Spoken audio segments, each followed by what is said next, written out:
What is up, fight family? Welcome back to the channel. So today we're going to be breaking down UFC fight night something.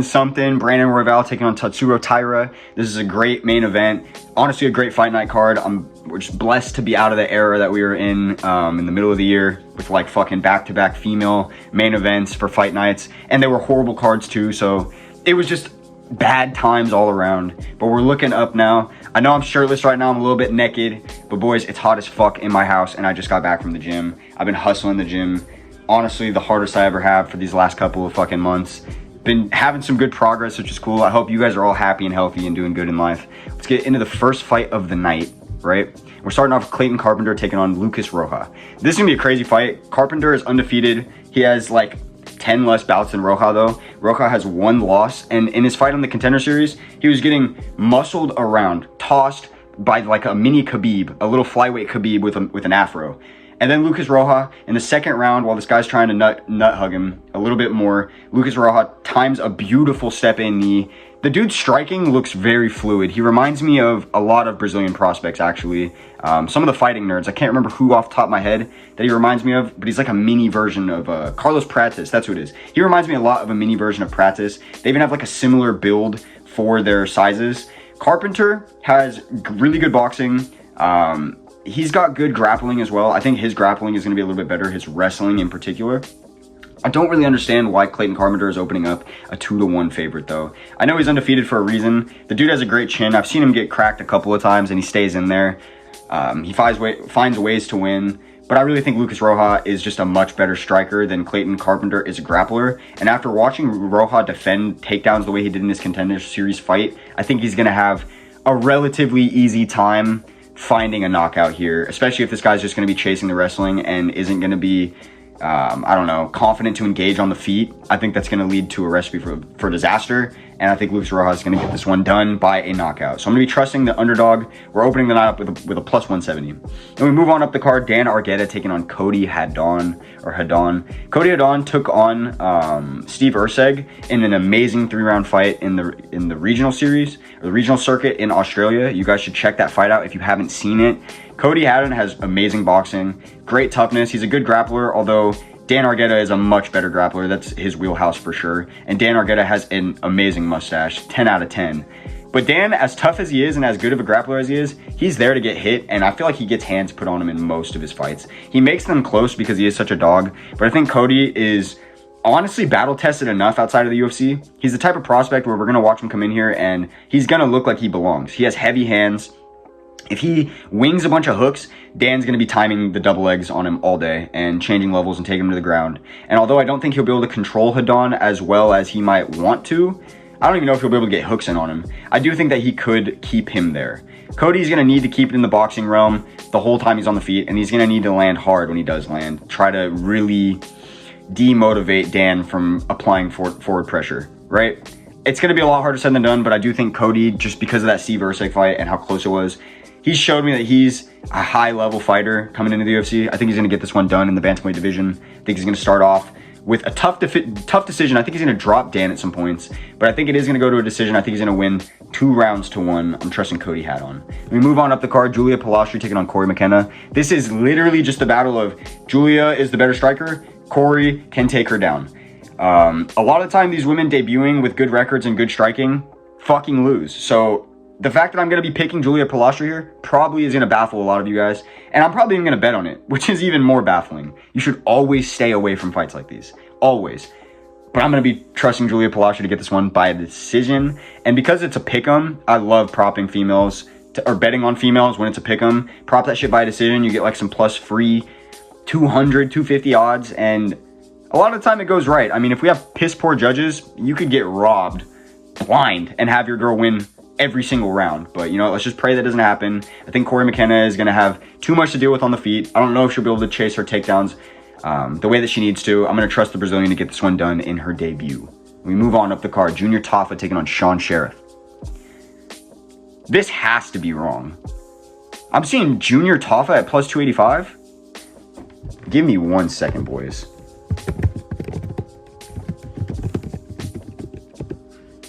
There's no shot that's right.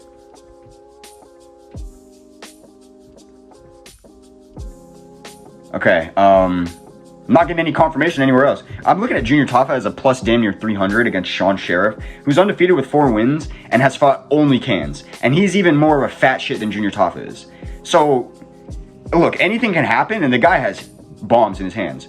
But he's fought bums. Junior Tafa at least has kickboxing credit, and he's fought better people in the UFC despite losing to almost all of them. If he's really a 285, that is a no-brainer. Take Junior Tafa all day. Yeah, I have not seen much from the Sean Sheriff guy. I would stay far away from this fight in betting terms, but shit, if you want to risk it, Junior should not be a 300 underdog. I would take Junior all day. That has to be a mistake. It's got to be the other way around, I think. Then we move on up the card into the welterweight division. Temba Garimbo taking on Nico Price.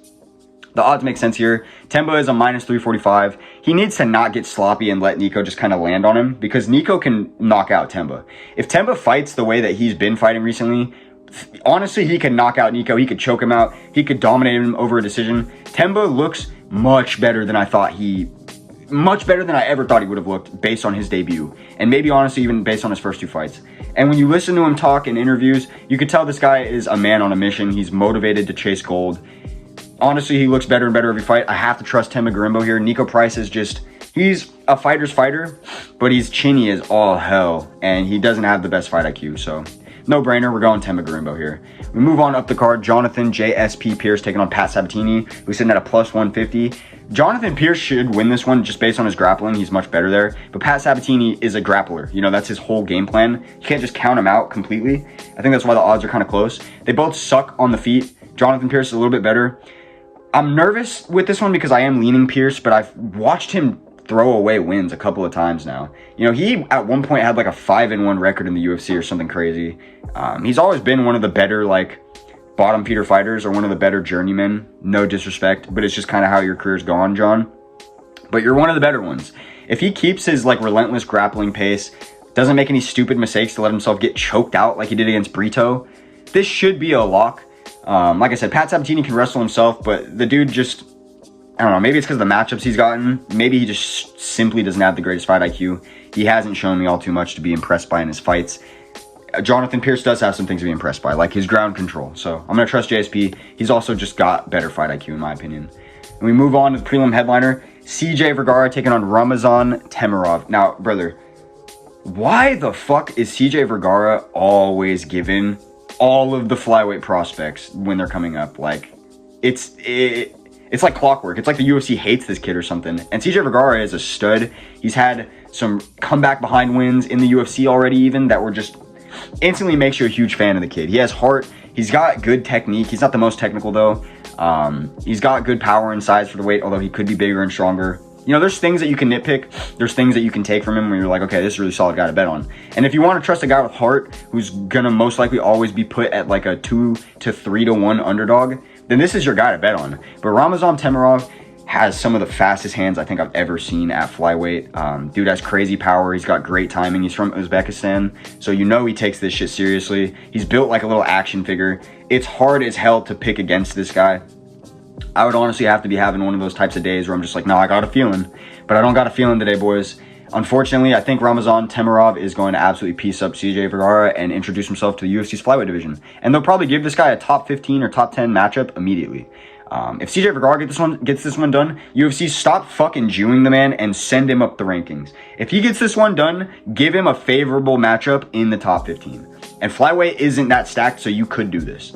Honestly, just it's kind of disappointing to see certain fighters get treated like absolute dog shit by the promotion when they're not even like, it's not like he's not entertaining or anything either, or he doesn't get wins. He does both. So, I don't know. It is what it is. I've got Ramazan Temirov getting this one done by a finish. I think CJ Vergara is tough, but I think he's going to get clipped with something really fast and dropped and then not be able to recover. And the ground and pound's just going to, yeah, you know how it is. Let me move on into the main card. Daniel Rodriguez, D-Rod taking on Alex Morono, who's sitting at a plus 170. Yo, Alex Morono's got much better fight IQ. Way worse boxing. He's there to be hit. But Alex Morono, I feel like, is a much better fighter than Daniel Rodriguez. And I have not seen good things from D-Rod lately. He's also a bit older. I don't know who's the eldest, though. I guess I gotta double check that real quick. What's D-Rod's age? Does the fucking website on the UFC even tell me? I don't know. Looks like not. They're both coming off of losses, if I'm not mistaken. Gosh, I watch so many fighters, you start to forget. Yeah, bro, he lost a fucking Price. Oh, hell no. Yeah, you know what? I'm done rocking with you, Morono. And I could see you getting this one done still. I hope D-Rod pieces you up and gets you the fuck out of here. Because you've been... I don't even mind Morono, dude. He's a nice guy. But honestly, he's fucked up some matchups. And made some fights close that shouldn't have been close. Yeah, piece him up, D-Rod. I got D-Rod all the way. Let me move on up the card. Grant Dawson taking on Rafa Garcia. Rafa Garcia's a plus 330 against Grant Dawson. What are we talking about here? Rafa's coming off of a win to Glegrita, a win over Mahashate, a loss to Drakkar Klose. I remember that fight, though. That was a good fight.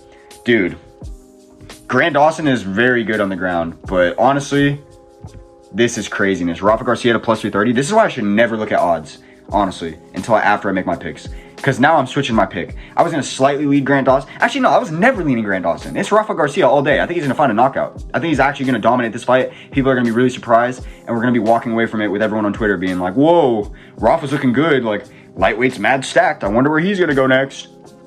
Type shit. I'm going with Rafa Garcia. The 330 underdog is crazy. We move on. Up the card, Chidi Njokuani taking on Jared Gooden. Jared Gooden is still in the UFC, bro. What? Huh? Oh, yeah, he got that win over Wellington Turman, bro. I forgot about that. He saved his ass.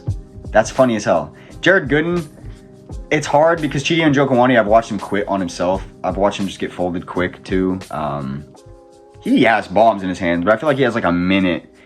Or not a minute. He has like 3 minutes of fight time in him. Whereas Jared Gooden, I could see him staying in there. I know why this fight's so close. Honestly, I would pick Chidi Njokuani by knockout. I think this fight is going to be close for a minute, and then someone's going to land. They both have the power. Njokuani's a little bit smarter, got a bit better of a frame. I would trust him more, too, in terms of knockout power. Yeah, you know what? I'm going to go Chidi Njokuani. I'm kind of surprised this fight is so high up on the card. I feel like CJ Vergara could take the spot, but maybe they just don't trust that it's going to be a banger. I don't know. I'll take Chidi Njokuani, though. And we move on into the co-main event of the night. Brad Tavares taking on Yun Young Park. Brad Tavares is a 154. Okay. Is Yun Young still on a win streak? I don't remember.